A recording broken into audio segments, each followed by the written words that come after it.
시편 23편 제목을 순전한 말씀맞이 그렇게 잡아봤어요.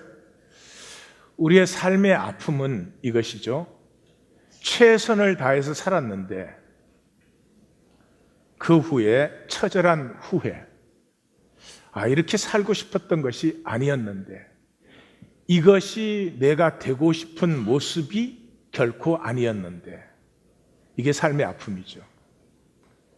우리는 모두가 최선을 다해서 살고 있습니다.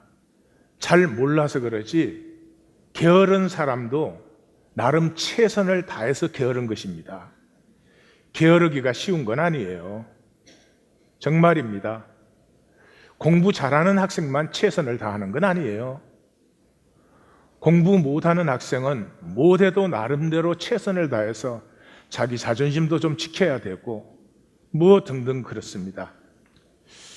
그래서 성경은 그러죠. 종신토록 땀 흘려 수고했는데 가시덤불과 엉겅퀴를 거두는 삶이다. 그래서 전도서는 헛되고 헛되며 헛되고 헛되니 모든 것이 헛되도다. 바울은 정말 열심히 산 사람이죠. 최선을 다해서. 근데 예수님을 만나고 나서 예수님을 만나기 전의 삶을 향방 없는 달리기였고 허공을 치는 주먹질이었다. 그렇게 표현합니다.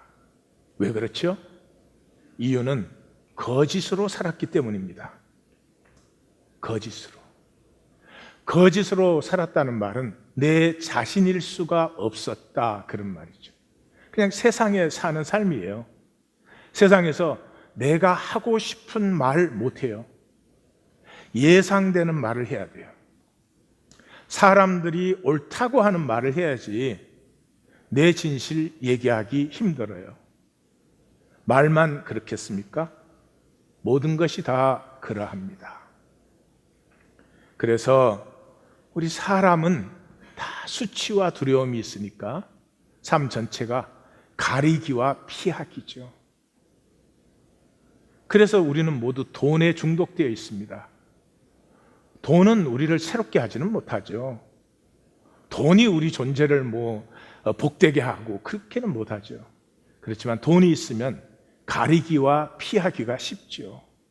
뭐가 있는 것 같고 된 것 같고 성공한 것 같고 그런 것이 있는 것이죠. 그래서 성경적으로는 믿음의 반대는 불신이 아닙니다, 여러분. 불신은 가능성이 있죠. 믿음의 반대는 거짓입니다. 페이킹. 제뉴인하지 않은 거죠. 진짜가 되지 못하는 거죠. 그럼 내가 믿는다는 말은 그거 아니겠어요?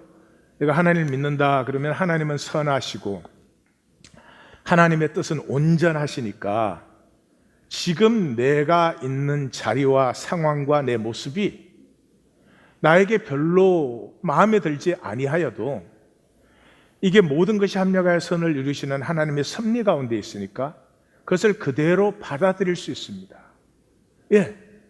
만물을 새롭게 하시는 주님의 역사를 바라봄으로 나의 연약함과 부족함과 심지어 죄악됨도 기꺼이 수용할 수 있습니다. 그래서 내가 나인 것이죠. 그때의 나. 그건 진짜죠. 근데 그렇게 못해요. 우리 모두는 슬쩍 가리고 슬쩍 피하고 그렇게 해서 뭐가 된 것처럼 척하는 거죠. 그래서 마태복음에서 예수님은 이 산상수훈의 한 가운데에서 사람에게 보이려고 하는 것으로 시작해서 제일 끝에 가서 23장에 가면 종교인에 대한 경고에서 다시 거기에서 7번 화이슬 진저를 선포하시는데 그렇게 사는 이유가 뭐냐?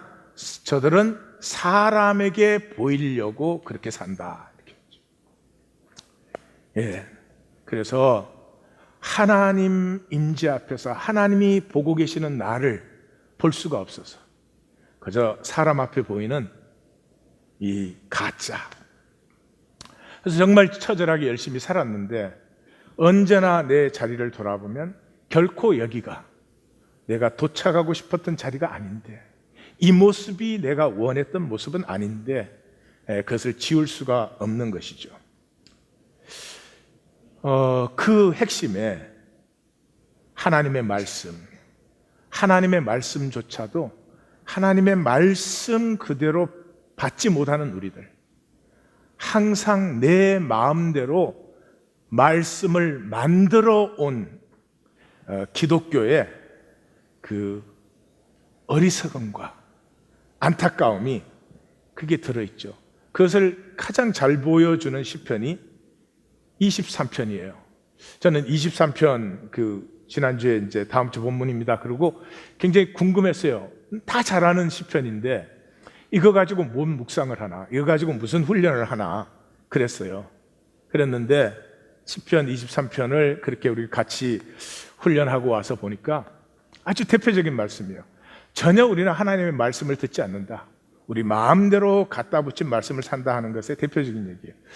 그 23편은 뭐 교회 다닌 사람이라면 한 번쯤은 다 들어본 설교죠. 시편 23편 안 들어본 사람은 없을 거예요. 근데 그 시편 23편 들을 때 항상 나오는 얘기가 양의 이야기들이죠. 양. 그래서 어제는 좀 찾아봤습니다. 뭐 제가 들은 얘기에는 첫째로 양이 이게 좀 멍청하대요. 그래서 목자가 인도해 주지 않으면 독초를 막 먹어가지고 죽는데요. 근데 찾아봤더니 전혀 아니래요. 양이 자기가 먹는 풀을 잘 알고 목자가 그걸 잘못 안내하면 오히려 양이 해를 받게 되는 거죠. 그리고 또 뚜렷이 기억나는 얘기가 이 양이 젖은 풀을 먹으면 설사가 나서 병이 든다고 그렇게 돼 있더라고요. 그거 찾아봤더니 아니래요. 양이 먹는 풀 중에서 제일 좋은 풀이 아침에 이슬 젖은 풀이래요. 그게 제일 좋은 풀이고, 그래서 양이 광야에 살면서도 수분을 충분히 섭취할 수 있다, 뭐 그렇게 나오더라고요. 그 다음에 또 뭐 지팡이 앞에 고리가 있어서 이렇게 잘못 나가는 애는 목을 착 끌어가지고 이렇게 당긴다 그러더라고요. 근데 그것도 제가 보기엔 근거가 없어. 근데 또 기억나는 건 이거 분명히 부흥회 때 들은 얘기 같은데, 계속 그래도 말을 안 듣는 양은 막대기로 다리를 부러뜨린대. 근데 지금 생각해 보면 그건 분명히 공갈용이었던 것 같아요. 어쨌거나 시편 23편에는 양이 나오지 않습니다. 우리는 참 마음대로 잘 갖다 붙여요. 아마 누군가 처음에 그런 얘기를 했겠죠. 그 얘기를 들은 사람이 또 하고 또 하고 또 하고 하다 보니까 사실은 말씀이 뭐를 얘기하는지는 전혀 상관없이 그 얘기가 이렇게 돌아가는 거 아닌가 싶어요. 아마 양의 얘기가 나온 가장 큰 이유는 목자가 나오니까 그럴 것 같아요. 목자라는 이 단어는 라라는 단어입니다. 구약에서는 shepherd king, 메시아 왕을 가리키는 것입니다. 물론 목자라는 뜻으로 쓰여진 데도 있기는 있습니다. 그런데도 목자만을 위해서 쓰여지지 않았어요. 그 목자의 이미지가 이렇게 하나님의 왕대심의 이미지를 표현하기 때문에 쓰는 거죠. 그래서 성경에서는 목자라고 하면 메시아 왕이에요. 대표적인 게 미가서잖아요. 미가서에서 그러잖아요. 베들레헴 에브라다야, 너는 유다 족속 중에 가장 작을지라도, 여기 가장 작을지라도 기억해 두십시오. 가장 작을지라도 이스라엘을 다스릴 자가 너에게서 나오는데 그가 여호와의 능력과 이름의 위엄으로 목축하나니, 우리 그렇게 목축으로 번역했는데 목양하나니, 그게겠죠. 이 포로기의 용어입니다. 그래서 이 이사야, 예레미야, 에스겔서에서 많이 나오는데 에스겔서 34장 23절에는 이 라가 4번 나옵니다. 내가 한 목자를 그들 위에 세워 먹이게 하려니 여기가 목양한다. 그는 내 종 다윗이라, 그가 그들을 먹이고, 또 똑같은 라합니다. 그들의 목자가 되리라. 그러니까 포로로 잡혀가서 이스라엘 사람들에게 제일 큰 질문은 뭐예요? 아니, 왜 우리가 하나님을 믿는데 우리가 멸망했지? 어떻게 예루살렘이 파괴되고 성전이 파괴되고 우리는 포로로 잡혀와 있는가? 우리 하나님이 참 하나님 아닌가? 거기에 대한 답변이 뭐였어요? 저들이 솔로몬을 바라보고 살았어요. 솔로몬 때는 화려하고 의리의리하고 국고성, 병고성에 그 무역이 인도까지 가고 스페인까지 가고, 포로된 자리에 잡혀와서 비로소 깨달았습니다. 그들이 바라봐야 될 사람은 솔로몬이 아니고 다윗이었습니다. 다윗은 인류 역사에 처음으로 유럽과 아시아와 아프리카가 만나는 이 대륙의 핵심점에 가장 많은 부족들이 살고 있는 지역을 처음으로 통일한, 그리고 마지막으로 통일한 유일한 왕입니다. 그럼에도 불구하고 그는 국고성도 없었고 병거성도 없었고 자기성도 없었고 하나님의 성전도 짓지 못했습니다. 다윗에게는 전장에 참여했던 자나 남아있던 자의 분깃이 일반이라. 이스라엘이 어떤 나라냐? 다른 나라처럼 성 세우고 군대 세우고 그런 나라가 아니고, 공이 있든지 없든지, 공이 있는 사람은 공이 있음으로 이미 즐거운 것이고, 공이 있음으로 자기가 떳떳한 것이고, 그러면 됐지. 공이 있다고 그 결과물까지 더 가져야 되고, 그건 아니지. 공이 없는 사람도 얼마나 힘들겠어. 예, 먹고 사는 건 같이 나누어서 먹고 사는 희년정신. 비로소 포로로 잡혀온 자리에서 이것을 깨닫습니다. 그래서 우리의 하나님은 다른 나라의 제국의 왕이나 황제가 아니라 목자 대신 임금님, 그것을 이제 고백하는 것이죠. 그것이 사실은 23편입니다. 그래서 이 23편을 이 가나다라 읽기로 하시면 딱 걸리는 게 있죠. 자기 이름을 위하여 내 영혼을 소생시키시고 의의 길로 인도하시는 것. 얼마나 스무드하게 나갑니까? 근데 갑자기 내 영혼을 소생시키시고 자기 이름을 위하여 의의 길로, 딱 걸리죠. 자기 이름을 위하여. 네, 이것이 23편의 열쇠이기도 합니다. 자기 이름을 위하여라는 말은 이 포로기의 그 선지자들의 말이죠. 이스라엘과 하나님이 언약을 맺었는데 이스라엘이 그 약속을 버렸어요. 배반했습니다. 떠나버렸습니다. 그러면 이 약속은 깨어진 것인가? 아니라는 거죠. 하나님이 하신 약속이 깨어질 수 없죠. 그래서 하나님은 자기 이름을 위하여서 이 약속을 회복시키는 거죠. 다시 말해서 성경에서, 구약에서 부르는 새 언약이라고 하는 말입니다. 그래서 저들이 버린 자리에서 하나님이 이 약속을 회복한다. 왜? 자기 이름을 위해서. 그런 뜻이죠. 그래서 이사야서 48장 9절에도 내 이름을 위하여서, 내 영광을 위하여서 내가 참고 너를 멸절하지는 않는다. 너희들이 파멸된 자리에 있지만 멸절하지는 않는다. 나는 나를 위하며 나를 위하여, 두 번이나 이럴 것이라 어찌 내 이름을 내가 욕되게 하겠느냐. 그렇게 하시는데 그 11절인데 1절에서 10절까지 내용이 뭐가 나와요?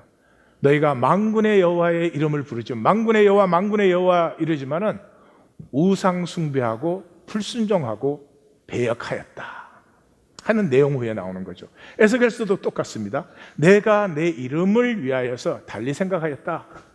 이 언약을 너가 그렇게 버렸어? 그래, 끝장내면 되지. 근데 내 이름을 위하여서, 내 이름을 더럽히지 않으려고 내가 이 약속을 회복시킨다. 끝까지 그게 14절인데 1절에 13절까지 뭐죠? 내가 만국 앞에서 너희를 출애굽을 시키고 그랬는데 너희는 반역하고 불순종하고 안식일을 더럽혔다. 그래서 다윗이, 우리는 자기 이름을 위하여 여호와의 이름으로 그러면 다윗이 생각나죠? 너는 칼과 창과 단창으로 내게 나오지만 나는 만군의 여호와의 이름으로 내게 나아간다. 그럴 때 그 만군의 여호와의 이름이 무슨 마술이 아니고요, 이름으로 나가면 힘이 세지는 게 아니고, 만군의 여호와의 이름이라고 하는 것은 하나님이 나와 함께 하신다는 약속 관계 안으로 들어가는 거죠. 그 약속을 믿고 나아가는 거라는 거죠. 그래서 뭐예요? 이 신약에 우리 이 기독교 안에서 제일 오해된 것이 누구든지 주의 이름을 부르는 자는 구원을 받을. 그럼 주여 그러면 다 구원 받는다는 거죠. 그럼 예수님이 거짓말 하셨죠. 주여 주여 하는 자마다 하나님 나라로 들어가는 것이 아니라 그러셨으니까. 그 누구든지 주의 이름을 부른다는 말은 황제가 주인 세상 속에서 십자가에 죽은 예수를 주님이라고 부를 때 그것은 하나님의 언약 관계 속으로 내가 들어간다는 거죠. 근데 이게 이상해졌죠. 주의 이름만 부르면 구원받는 것이고 죽으면 천당도 가는 것이고 뭐 이렇게 되었죠. 왜 하나님은 약속 안에 들어오게 하시고 약속을, 사실은 성경은 창세기에서 요한계시록까지가 약속이에요. 그 왜 약속에 들어오게 하나? 그 약속을 통해서 인격이 이루어지기 때문에 그래요. 인격이. 이하권이가 누구예요? 이하권이의 인격이 이하권이에요. 제가 여러분에게 어떤 걸 보였었어도 뭐 어떤 걸 가르쳤어도 그게 나 아니에요. 물론 관계가 있겠죠. 나의 인격이 나입니다. 하나님은 자기의 형상으로 우리를 창조하시고 그리스도의 장성한 분량이 충만한 데까지 우리의 인격이 자라기를 원하시죠. 그런데 인격은 무엇으로 자라요? 약속으로 자랍니다.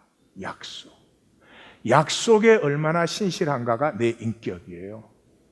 약속해놓고 함부로 하고 지키지 않는 사람, 인격이 성숙한 사람입니까?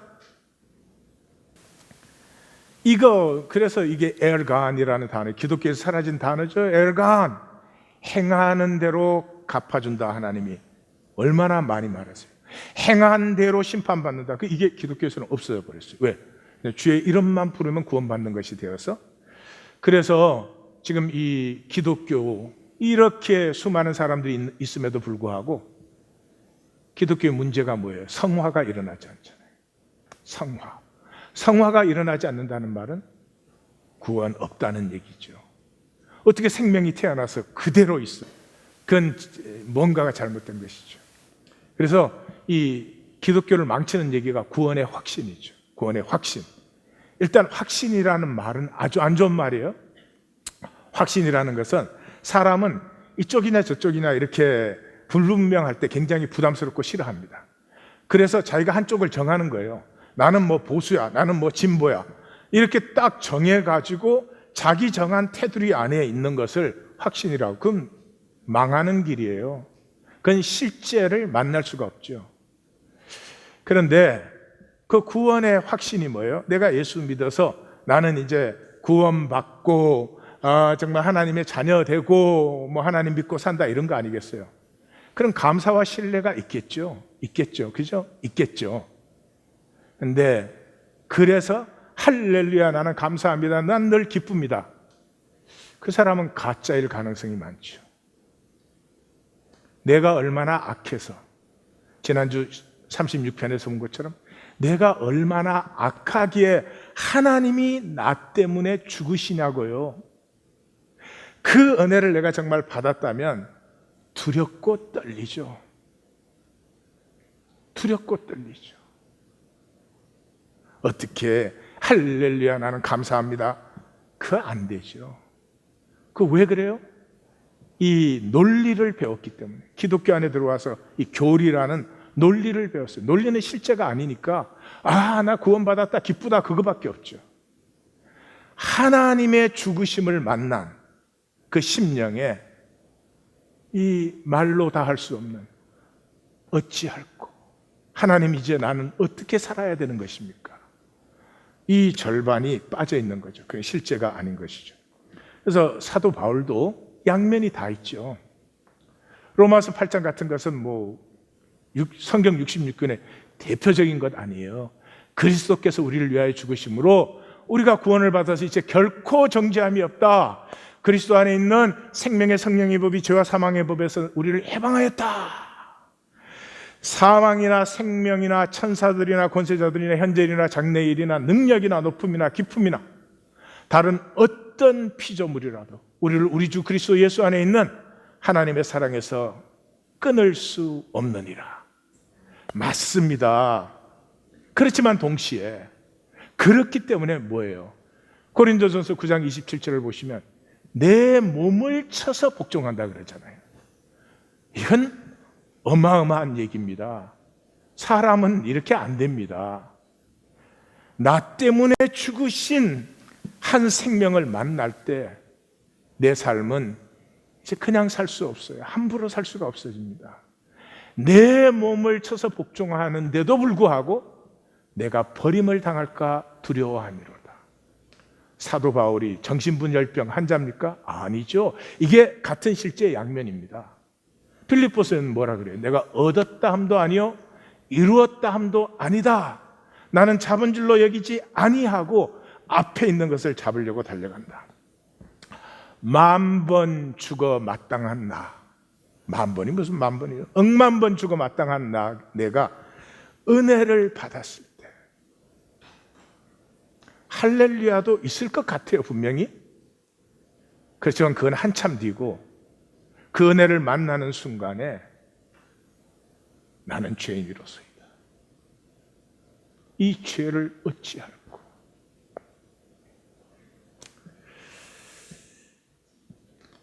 오늘 우리는 말씀이라는 실제를 만나지 못하고 기독교 안에 통하는 교리의 논리에 익숙해져서 삶은 살지 않는데 지식은 너무나 많은 정말 불행한 시대를 걷고 있습니다. 시편 23편 본문 자체는 무엇입니까? 여호와는 나의 왕. 신약적으로 얘기하면 뭐죠? 하나님의 나라죠. 하나님의 다스림, 나의 왕. 내가 하나님의 다스림 안에 있으니 무엇이 부족하리요? 1절과 6절이 대칭이에요. 하나님의 하심을 나타내는 거죠. 그 선하심과 인자하심, 토브, 좋았더라, 헤세드, 나를 따르리니, 펄수한다는 말이에요. 추격한다는 말이죠. 왜 그렇게 표현해요? 이스라엘이 이걸 버렸으니까 하나님의 선하심과 인자하심을 버리고 떠났잖아요. 그런데 하나님의 선하심과 인자하심은 나를 추적해서 여기까지 쫓아왔어요. 그래서 내가 왕의 집에서 하나님의 다스림 안에서 영원히 살리로다. 이게 시작과 마감이에요. 그 안에 2절과 5절은 그렇게 하시는 하나님 안에서 나에게 무엇이 이루어졌는가? 나를 먹이시고 푸른 풀밭에 누이시고는 잘 먹고 배불러서 누운 모습이죠. 나를 먹이시고 쉴만한 물가에서 편히 쉬게 하시고, 그리고 뭐예요? 원수들의 한가운데서 포로로 잡혀갔으니까 갑자기 원수들이 왜 나와요? 어색하지 않으세요? 어색해도 적당히 갖다 붙이면 끝나는 거지. 예, 포로로 잡혀갔으니까 그 원수들의 한복판에 있는데 거기서 하나님이 내게 상을 차려주셔요. 이 상이라는 단어는 쇼한, 그런 단어예요. 쇼한. 이게 하나님의 진설병 떡상으로 제일 많이 나오고, 그 다음에 이제 왕의 식탁. 다윗이 왕의 식탁에서 무비보셋을 같이 먹게 했다 이럴 때 나오는 왕의 식탁. 일반 식탁으로도 나온 데는 있어요. 그러나 전반적으로 하나님의 식탁, 왕의 식탁으로 대부분이 나오죠. 그러니까 그 원수들 한가운데 있는 데서 하나님이 왕의 식탁을 차려주세요. 그 왕의 식탁이 어디예요? 이 멸망한 자리에서도 약속을 믿고 다시 모인 이 사람들, 이 포로된 자리에서 다 떠나갔지요. 그런데도 거기에서 소수의 남은 자들이 모인 그 자리가 바로 하나님의 식탁이라는 거죠. 거기에서 뭘 해줘요? 하나님이 내 머리에 기름을 부으셨어요. 기름은 언제 불러요? 부르심 때 선지자로, 제사장으로, 왕으로 부르실 때 이 기름을 부으시는 거잖아요. 그러니까 이 깨어진 약속인데, 깨어진 부르심인데 거기서 내 부르심을 회복시켜 주시는 거죠. 그래서 내 잔이 넘치나이다. 이 식탁은 의미가 있죠. 왜냐 그러면 시편 78편을 보시면 광야에서 완고한 자들이, 광야에서도 대부분은 광야라는 상황을 봤지 그 광야에 함께 하시는 하나님을 보지 않았잖아요. 그러니까 그 상황을 보는 자들이 뭐라 그랬어요? 하나님을 대적하여 말하기를 하나님이 광야에서 식탁을 베풀 수 있느냐? 이렇게 했잖아요. 그런데 이 사람들은 이 원수들 한가운데, 이 광야 한가운데서 하나님이 왕의 식탁을 우리에게 베푸시고 기름을 내 머리에 부으셨으니 내 잔이 넘치나이다. 그래서 23편의 핵심은 3절과 4절이죠. 여러분 읽으실 때 어색하지 않았어요? 내 영혼을 소생시키시고. 아니 누가 죽었나? 왜 소생을 시키나? 예, 죽었습니다. 이스라엘은 멸망하고 예루살렘은 파괴되었고 성전은 무너졌습니다. 그 자리에서 자기 이름을 위해서 회복하시는 것입니다. 그래서 의의 길, 그러면 의의 길이 뭐예요? 전에는 약속을 지키지 않았는데 이제는 약속을 지키는 새 언약의 삶으로 인도하시죠. 새 언약이 뭐예요? 우리에게 새 영을 부어주셔서 우리에게 새 마음이 생기면 우리의 삶을 통해서 하나님의 새 일이 나타난다. 사랑하는 성도님들, 하나님의 새 일이 우리의 삶에 피어나십시다. 예, 그래야죠. 그거 없이 왜 교회를 왔다 갔다 하는 것이죠? 이해가 가지 않습니다. 아니 종교에 중독된 거겠죠. 그래서 사망의 음침한 골짜기, 사망의 음침한 골짜기는 욥기에 많이 나와요. 그래서 가나다라 읽기를 하시려면 성경을 좀 읽어보셔야 돼요. 설교 들은 사람은 가나다라 읽기 할 수 없어요. 사망의 음침한 골짜기는 죽음보다 더 고통스러운 자리예요. 이스라엘이 멸망한 자리가 죽음보다 더 고통스러운 자리인데 그게 두렵지 않아요. 왜? 나와 함께 하신다는 그 약속 때문에. 다윗이 골리앗을 이길 수 있었던 그 약속 때문에. 다윗이 인류 역사의 처음이자 마지막으로 가장 많은 부족들이 얽히고 설켜서 살고 있는 이 팔레스타인 땅을 통일한 그 약속의 능력이 함께하기 때문에 주의 홀과 지팡이와, 우리는 주의 지팡이와 막대기 그랬는데 그게 막대기라는 말은 왕의 그 홀을 얘기하는 것이고 지팡이는 그 구약 성경에서는 그렇죠. 모세가 하나님이 갈 때도 지팡이를 들고 가라 그랬고 홍해를 가를 때도 지팡이를 들고 손을 내어 밀라 그랬고 아말렉과 싸울 때도 지팡이를 들으라 그랬죠. 그래서 그 지팡이는 항상 인도 또는 지휘 이런 의미가 있죠. 주님의 홀과 그 왕권과 지팡이가 다시 말해서 여호와는 나의 왕, 하나님의 다스림 안에, 하나님 나라, 하나님의 통치 안에 있으니 그것이 나를 안위하나이다. 안위한다는 말도 나햄이란 단어인데요. 그 이사야서에서 이제 포로기에서 돌아오는 소망을 선포할 때 뭐라 그러죠? 너희는 위로하라, 내 백성을 위로하라. 그 위로가 나햄, 이 안이에요. 그 성경을 번역하실 때 같이 해주시면 우리가 읽기가 참 쉬울 텐데 너희는 안위하라, 내 백성을 안위하라. 그러면서 계속 이 나햄이라는 단어가 나오는 거죠. 그래서 원수들의 한가운데서 멸망한 그 포로된 상태 속에서 자기 이름 때문에 약속을 버리지 아니하는 하나님의 약속을 의뢰하는 시편. 이제까지는 내가 약속을 저버리고 살지 아니하였지만 이제는 하나님이 나와 함께 하시는 그 약속 안에 살리라. 이게 이제 23편이죠.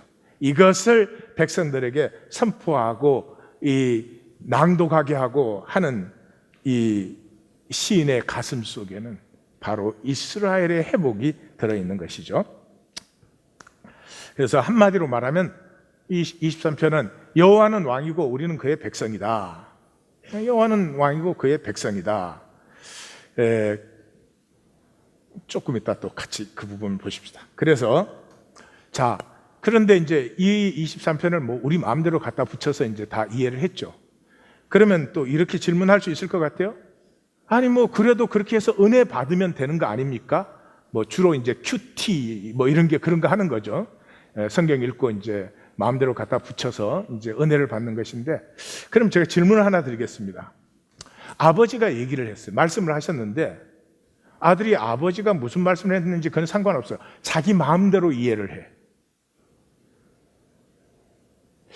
이게 안 통하네. 그럼 엄마로 바꿔서 하겠어요. 다 자식들이 있으시죠? 자, 엄마가 딸에게 간절히 당부를 해. 근데 딸이 엄마가 무슨 말을 하는지 전혀 상관없고 자기 마음대로 해석해. 기쁘시죠? 아니요. 예, 그런 건 답을 잘 하시네. 자, 하나님의 말씀은 말씀으로 만날 때 능력이 되는 것이지, 내 에고를 가지고 아무리 휘황찬란하게 오묘하게 이해를 해도 그것이 나를 바꿀 수는 없지요. 그래서 말씀을 만나려고 하면 내 에고를 다스려야 되는데, 에고가 이게 문제죠. 에고가 뭐예요? 내 주권의 나, 내가 마음대로 하는 나, 내 선악과의 나죠. 내가 중심이 되어서 선악을 판단하는 거지. 이 에고는 1분도 멈추지를 못해요. 1분도 멈추지를 못해요. 내가 중심이 아니면 금방 불안해져. 그래서 끝나고 친교실에 갔는데 저쪽 테이블에서 웃으면 깜짝 놀라. 또 나를 씹는구나 이러고.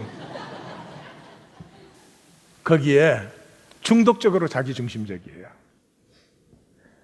식당에 가서 밥을 먹는데 전혀 모르는 사람의 용모와 태도 때문에 짜증이 나기도 하고, 저 사람은 왜 사나 이런 생각도 들고. 나만 그러나? 정말 말릴 수 없을 정도로 자기중심적이에요.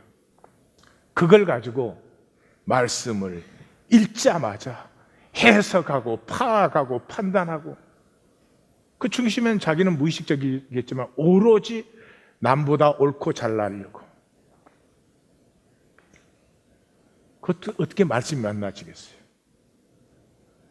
말씀 앞에는 겸비하게 머무셔야 됩니다.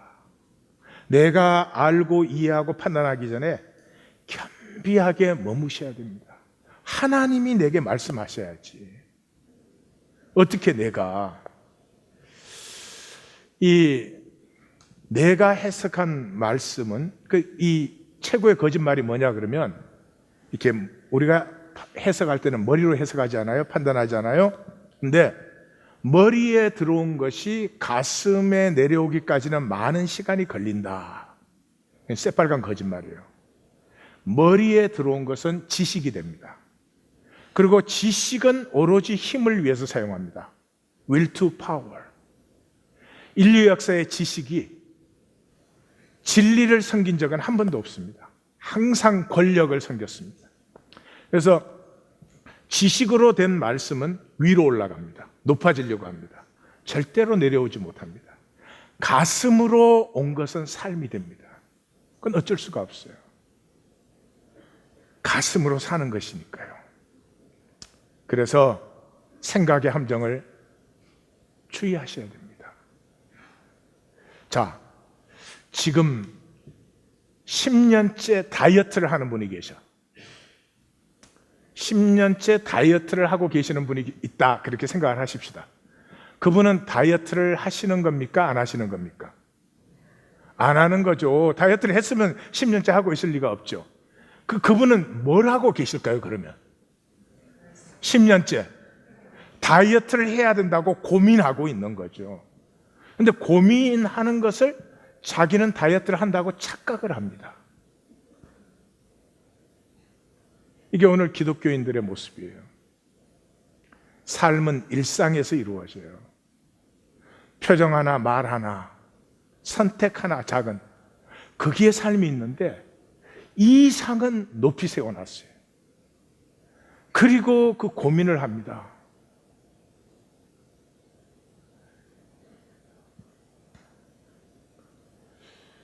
하나님 교회는 조금은 다른 것 같은데, 다른 교회 예배 기도 한번 들어보십시오. 전부 그거 아니에요? 이런데 우리가 살지 못하고 왔습니다. 뭐 이런 거 아니겠어요?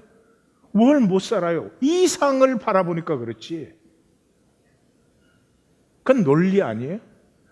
Never mind. 내 삶의 자리에서 작아도 genuineness, 그냥 나 자신을 살아보라고요. 큰 거는 안 되잖아요. 작은 것부터. 작은 것부터. 내 감정 하나 나누기 시작해 보세요. 스치는 단풍 하나 보고 느낀 걸 얘기해 보세요. 저는 올해는 핍박을 많이 받았어요. 여러분 아셨는지 모르겠지만 올해 단풍은 좀 이상하게 왔습니다. 대개는 단풍이 늦게 들던 나무들이 올해는 단풍이 먼저 들었어요. 그리고 노란색 단풍, 유저진 노란색 단풍이 예쁜데 노란색 단풍이 올해는 아름답지가 않았어요. 무슨 이파리가 마르는 것처럼 그러다가 마지막에 가서는 그게 좀 잠깐 화려해지더라고요. 노란색과 주홍색이 짙어지면서.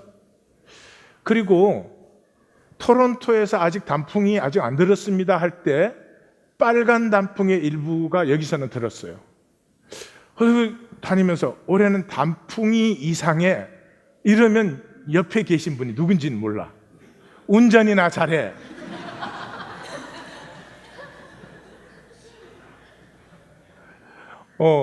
그래도 여보 이상해 올해는.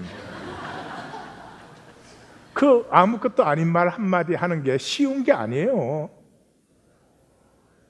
그래도 자기 진실은 표현하시고 진실이 아닌 것은 홀드 한번 하시는 거예요. 예? 뭔 대단한 게 되라고 하는 게 아니잖아요. 아까 그랬죠? 베들레헴 에브라다야, 너는 유다 족속 중에 가장 작을지라도. 이 막 허상에 사로잡혀 가지고 뭐가 돼야 된다는 허상에 사로잡혀 가지고 자기 진실은 느끼지도 못하면서. 그래서 가나다라 읽기가 참 제가 생각할수록 기가 막히게 좋은 거예요. 제가 만들었지만 너무나 천재적이야. 아니, 모든 영성 전통에는 이 집중이 있습니다. 집중, 삼매가 있는데, 아니 우리 말씀 읽는 사람은요, 무슨 불교나 도교 같은 데는 이 정신 통일을 해가지고 돌을 뚫겠다 이래요. 우리는 그럴 필요는 없어요. 돌은 드릴로 쭉 뚫으면 되니까. 우리는 그저 흩어진 생각을 좀 모아서 주님 앞에 겸비하게 있으면 말씀이 내게 임하기만 하면 되잖아요. 그게 무슨 대단한 정신통일이 필요해요. 그럼에도 불구하고 그게 힘들거든요. 근데 가나다라 읽기를 해보세요. 저는 이제는 3분도 지나지 않아서 생각은 쫙 내려져 버려요. 그리고 아무것도 생각 안 나도 좋아요. 내가 말씀 앞에 있다는 것 자체로 좋아요. 머리가 비워지는 것에 그 안식, 평강을 좀 느껴보세요. 몸과 마음에 다 좋아요. 그리고 말씀이 임하면 가슴으로 임하기 때문에 가슴이 뜨거워지죠. 이 에고를 깨지 않고는 우리는 계속 거짓으로 살아갑니다. 말 한마디에조차도 계산이 다 들어가 있습니다. 이 에고를 깨는 것은 말씀뿐이죠. 하나님의 말씀은 살아있기 때문에 죽은 어떤 것도 우리의 에고를 깰 수는 없습니다. 그리고 운동력이 있어서 좌우의 날선 어떤 것보다 예리하게 우리의 홍과 영과 및 관절과 골수를 찔러 쪼개며 모든 것이 드러나게 합니다. 이게 참 괴로운 일이죠, 사실은. 그래서 우리가 의식적으로 피해요, 사실은. 말씀은 우리에게 임하기를 원하는데 우리가 피해요. 근데 아니에요. 말씀이 임해서 딱 드러나면 그렇게 마음이 편해요. 하나님, 내가 이 하나님 교회에서 내가 하나님 노릇하고 있는 것 아닙니까? 그렇습니다. 그 인정하고 나면 그렇게 마음이 편해요. 그리고 여유가 생겨요. 그렇지만 이 말씀이 부담스러우니까 어디에는, 에고에는 예수님이 그러시잖아요. 요한복음 6장에서 내 말이 너희에게 걸림이 되느냐? 그 전에 무슨 말씀 하셨어요? 너희가 나 따르는 이유는 떡을 먹고 배부른 까닭이다. 근데 너희 조상 광야에서 떡 먹었지만 죽지 않았니? 너희가 종교 생활을 하지만 죽지 않니? 내 말이 영이요 생명이야. 내 말을 받아야 돼. 맞이해야 돼. 그때부터 그의 제자 중에 많은 사람이 떠나가고 다시는 다니지 아니하였다. 예수님께서 예루살렘으로 가까이 갈수록 다 떨어져 나가죠. 왜? 에고는 진리와 같이 할 수가 없습니다. 같이 할 수가 없어요. 너무나 힘들고 부담스럽고 아파요. 자, 제가 이렇게 말씀드리면 제가 인간 언어를 가지고 인간 논리를 사용해서 설명을 하기 때문에 성도님들이 지금 제가 무슨 얘기하는지 다 이해하시죠. 이해를 하시지만 내가 보여드리고 싶은 세계는 안 보여요. 그게 무슨 말이냐? 뱀이 보는 세계는 우리가 보는 세계와 완전히 다르죠. 왜냐 그러면 뱀은 적외선, 열을 감지하고 그 혀가 냄새를 맡아요. 그 신기하죠. 혀가 냄새와 열 두 가지밖에 뱀은 못 봅니다. 그러니까 뱀이 보는 세계는 우리가 보는 세계와 전혀 달라요. 내가 뭐 이 꽃이 이렇게 아름답고 단풍이 들고 이러면 뱀은 내가 거짓말하는 줄 알 거예요. 또 그보다 더 단순한 건 박쥐죠. 박쥐는 초음파밖에 없어요. 그래서 이 초음파가 굉장히 발달되어 있어서 이 탐색하는 초음파, 추적하는 초음파, 분석하는 초음파, 초음파 굉장히 발달되어 있습니다. 그걸로밖에 세상이 안 보여요. 이렇게 누가 코가 좀 크다 작다 이러면 박쥐한테는 그건 웃기는 얘기죠. 그러면 제가 질문을 드리겠어요. 에고는 세상을 어떻게 볼까요? 에고는 우리가 거짓자 하는 세상을 어떻게 볼까요? 어떻게 세상이 보일까? 잘 보십시오.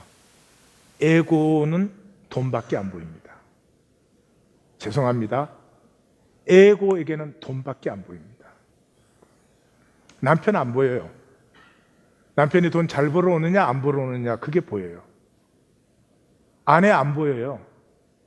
돈 버는데 도움이 되는지 안 되는지 그거밖에 안 보여요. 자식 안 보여요. 어떻게 하든지 얘 좋은 학교 가가지고 좋은 직장 잡아서 돈 많이 버는 포지션에 들어가야 돼. 그게 보이는 거지. 이 아이가 누구인가?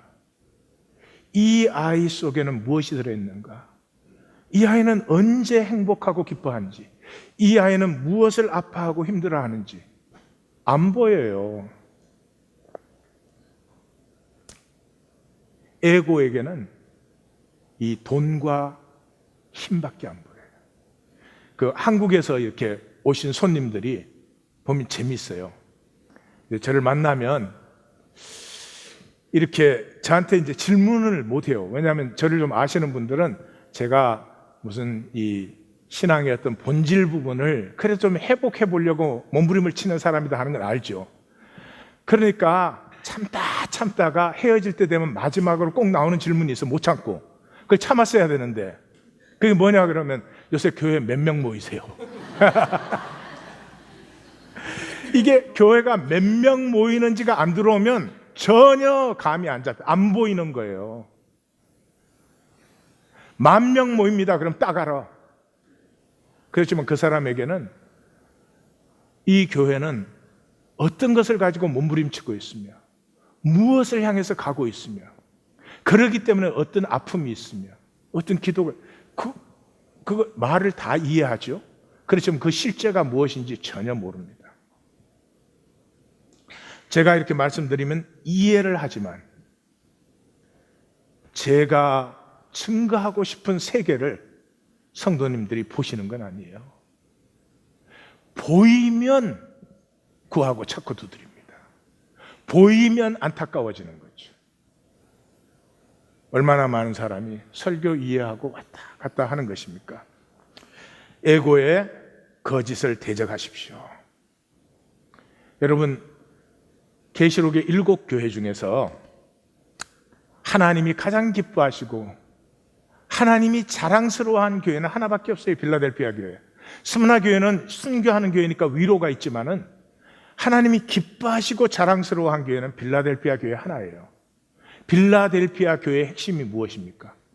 작은 능력을 가지고 하나님은 나사렛 예수를 통해서 나타나십니다. 로마 황제를 통해서 나타나지 않습니다. 작은 능력을 가지고도 내 말을 지키고 배반하지 않았지요. 하나님과 약속에 서 있었습니다. 우리는 100% 진실될 수 있는 존재가 아니죠. 그래서 하나님 뭐라 그럽니까? 중심의 진실. 내 중심 한가운데는 하나님을 바라봄이 있습니까? 하나님의 세계가 있습니까? 아니면 딴 것이 있으십니까? 거짓을 대적할 줄 아셔야 되고요, 진실을 바라볼 줄 아셔야 돼요. 진실은 이 땅에 우리는 나그네로 지나갑니다.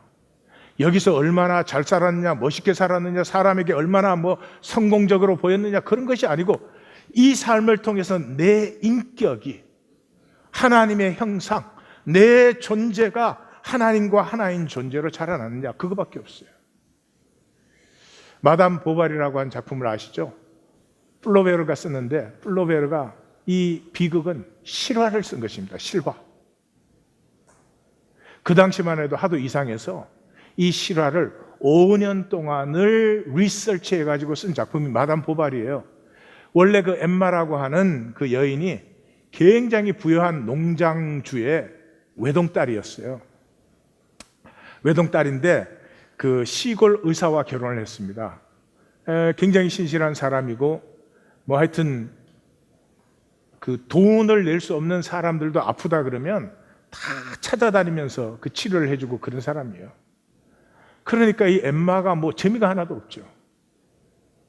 그래서 이제 파리 백화점에 월간 카다로크를 주문을 해가지고, 그때는 그 우편으로 오면은 그거 보는 게 하루의 일상이에요.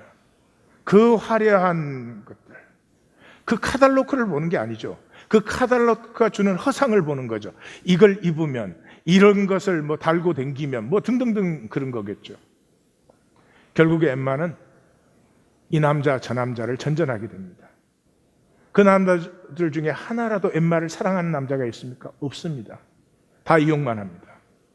결국은 자기 돈 다 탕진하고 자기 재산도 상당한데 다 탕진하고 남편의 부동산까지도 탕진을 하고, 그리고 그것이 결국은 드러나자 자살합니다. 신약의 제자도의 핵심이 뭡니까? 봄입니다. 에고는 하나님의 나라, 보이지 않습니다. 이해 다 하시겠지만 보이지 않습니다. 광야 신앙의 핵심이 뭐였습니까? 봄이었습니다. 봄. 하나님이 함께 하시는데 보이지 않는 것이죠. 그러면 23편의 핵심은 그거죠. 부족함이 없는 선하심과 인자하심을 어떻게 누리는가? 토벤 헤셋. 우리 동양에서는 무의라 그래요. 무의 그러면 되게 노자, 장자를 얘기하는데 공자님도 무의를 얘기하셨어요. 요 임금님이 무의로 다스렸더니 모두가 평안했다 그러는 거죠. 우리가 한 2년 전에 이 말씀 읽기를 시작하면서 as is 훈련을 했습니다. as is. 그냥 내 모습 그대로, 너 모습 그대로, 만유를 있는 그대로 좀 그대로 누리자, 받아주자, 그런 얘기를 했어요. 그 장자가 무의를 설명하는데 얘기를 해요. 이게 굉장히 제일 이해하기 쉬운 얘기 같아요. 재경이라는 목수가 있었어요. 재경이라는 목수가 있었는데 이 재경이 수레바퀴와 그 수레바퀴 축을 만들어요. 그러면 아주 딱 맞아요. 그래서 이게 비가 와서 젖어도 날씨가 그때 나무로 다 만드니까요. 날씨가 맑아서 이게 바짝 말라도 잘 돌아가요. 근데 다른 사람이 만들면 이게 가뭄이 와서 좀 가뭄이 안 와도 비가 뭐 며칠, 몇 주 안 와서 말라버리면 이게 헐거워서 돌아가기도 하고, 비가 오면 이게 터져 나가기도 하고. 그런데 뭐 재경이 만든 것은 그런 것이 없어요. 그래서 노나라 임금님이 재경한테 물었어요. 너는 어떻게 해서 그렇게 만드냐? 무슨 비술이 있느냐? 그랬더니 재경이 답을 하는 거예요. 신은 목수에 지나지 않습니다. 무슨 비술이 있겠습니까? 그렇지만 한 가지 이런 것은 있습니다. 신이 바퀴와 축을 만들려 할 때는 감히 신기를 소모시키지 않고, 하나님의 말씀 앞에 설 때 감히 생각을 어지럽히지 아니하고 반드시 재개한다는 게 목욕한다는 거예요. 반드시 재개하여 마음을 깨끗이 합니다. 사흘을 재개하면 상이나 벼슬을 받으려고 하는 그런 욕심이 사라지게 되고, 닷새를 재개하면 사람들이 이게 또 잘못 만들었다고 하지 않을까, 이렇게 칭찬 들을까, 아니면 욕을 먹을까, 이런 생각이 사라지고, 일회를 재개하면 생각의 동함과 어지러움이 사라지고 내가 사지와 육체를 지녔다는 것조차도 잊어버리고 맙니다. 그때 숲으로 가면 나무의 모습과 성질이 느껴지고, 그래서 그 성질을 따라 가지고 와서 만들 때 내 본성과 나무의 본성이 하나가 됩니다. 다시 말해서 그냥 압니다. 어떻게 축을 깎아서 바퀴 구멍에 맞춰야 되는지 자로 재는 게 아니고 그냥 압니다. 그렇습니다. 하나님의 말씀을 만나는 길은 내 지식을 늘려야 되는 것도 아니고, 내가 무슨 기술이 있어야 되는 것도 아니고, 말씀 앞에 내 어지러운 에고를 좀 내려놓을 줄 알아야 됩니다. 예수님의 말씀을 한번 들어보십시오. 내 죄 사함을 받았느니라. 내가 너의 죄를 사했다 한 번이라도 그랬습니까? 아닙니다. 내 믿음이 너를 구원하였다. 내가 너를 구원했다고 했습니까? 한 번도 그러지 않습니다. 귀신이 내 딸에게서, 내 아들에게서 나갔느니라 그랬죠? 내가 귀신을 쫓았느니라 그러지 않았습니다. 다시 말해서 무슨 말이에요? 예수님 앞에 나온 모든 사람이 병이 낫거나 귀신이 쫓겨가거나 구원을 받지는 않았죠. 근데 이 사람들은 예수님 앞에 나올 때 어지러운 생각이 아니라 내 병이 나아야 돼, 뭐 내가 어떻게 해야 돼, 그런 것이 아니고요. 그냥 하나님 앞으로 나오다 보면 그렇게 돼요. 병 나으려고 나오는데 하나님 앞에 가까워지면 병이 문제가 아니고 하나님을 만나야 되는구나. 내가 병 낫는 게 문제가 아니고 내가 하나님을 못 만나는구나. 그래서 그런 것들이 사라져 버리고 하나님을 향함이 일어나죠. 향함이 일어날 때 하나님의 선하심과 인자하심은 태초 이래로 우리를 향하고 있어요. 우리를 만나고 싶어서. 왜? 우리 안에 하나님의 형상이 있으니까. 내 새끼가, 내 모습이, 내 생명이 있는 그 자리로 하나님의 선하심과 인자하심은 억겁을 통해서 나를 향하고 있는데 못 만나요. 내가 어지러워서. 내가 어지러워서. 심지어 뭐 내가 믿어야 되겠다, 믿습니다, 뭐. 예, 안 되시는 거 저보다 더 잘 아시죠? 그래서 에고가 내려지면 하나님과 나 사이에 얼라인먼트가 이루어지죠. 하나님과 내가 가까워질수록 내가 병 나아야지, 뭐 어째야지, 이런 것이 쓰러지고요. 그 앞에 거짓되고 악한 나를 만나게 되죠. 죽음을 만나는 것입니다. 하나님과 얼라인이 되면서 죽음을 넘어서 살기 시작하는 것이죠. 하나님의 말씀이 임하셔서 죽음을 살던 내가 죽음을 넘어서서 그 말씀이 내 안에 있는 하나님의 형상을 터치하여서 하나님의 생명이 내게서 피어나게 하는, 하나님의 생명이 뭐예요? 말씀이죠. 말씀이 성육되게 하는 역사가 일어나는 거죠. 믿음은 순전함으로 말씀을 맞이하는 것입니다. 말씀 읽으려고 애쓰지 마십시오. 말씀 알아내려고 애쓰지 마십시오. 말씀은 이미 그 인자하심과 그 선하심으로 영원토록 나를 향하고 있는데 내 에고가, 이 어지러운 에고가, 내 생각이 실제와 나 사이를 단절시키고 있잖아요. 마리아는 주의 여종이오니 말씀대로 내게 이루어지리라. 우리는 마지막 과정에 들어왔습니다. 무엇이 교회인가? 누가 그리스도인인가 하는 질문을 품고 13년 반 전에 시작해서 참 어려운 과정을 지나서 답은 간단하지 않습니까? 말씀을 만나면 그 말씀에 비춰진 나는 거짓되고 악한 나, 그 말씀 앞에서는 그 거짓되고 악한 내가 죽을 수 있잖아요. 이게 안 죽으면 가려야 되고 피해야 되는데 그 내가 말씀 앞에서 죽어버릴 때 오히려 그것이 걸음이 되어서 내 안에 억눌려 있던 하나님의 형상이 피어나 성육되는 이 생명의 기쁨과 약속을 누리는 것입니다. 기도하십시다.